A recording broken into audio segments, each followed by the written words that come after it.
Okay, so for this week's discussion post, for the last video of this podcast of Truth and Justice, it was kind of like an overall like conclusion of like what this case had been through, or like it was just kind of like talking like over about the case.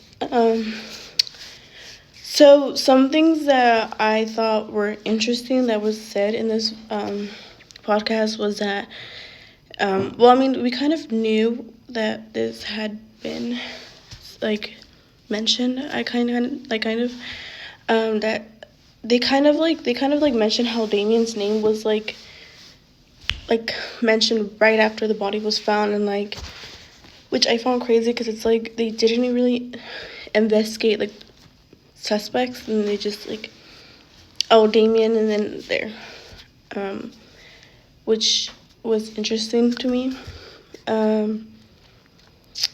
There is like no evidence that connects him back to him, but mostly the theories of the satanic cult and all that, it kind of made like them, what's the word, just because like they had like the theory of like, oh, this could have been like the satanic thing. They kind of just completely ignore everybody who should have been a suspect, like the guy in the beginning, like Mr.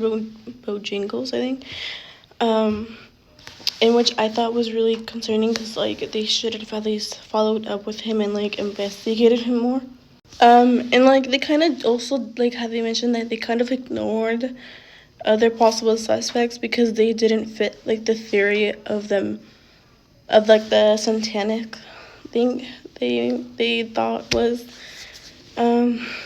So I don't know. It was like really interesting, like, cause like they mostly stuck with one person and didn't really care. They had this theory about like satanic and like all this, and like they stuck with it. And then the softball girls, those girls just wanted the reward. Like, to be honest, cause they like had like this reward going on, so they kind of like their source wasn't really reliable, if that makes sense. And then Miss Kelly, he was like even more like thinner in this case. Like they mentioned, there was like no physical evidence that links him to the crime, which that one person, what's her, I think it was Vicky, who was, she was like, it was the reason why he even got involved is because like it was because of her. And also like going again, I feel like these people just were saying things out of their just because they wanted the reward. And I feel like, I don't know, they kind of like seem a little suspicious. Okay, and then the unsub, I think that's what they called him.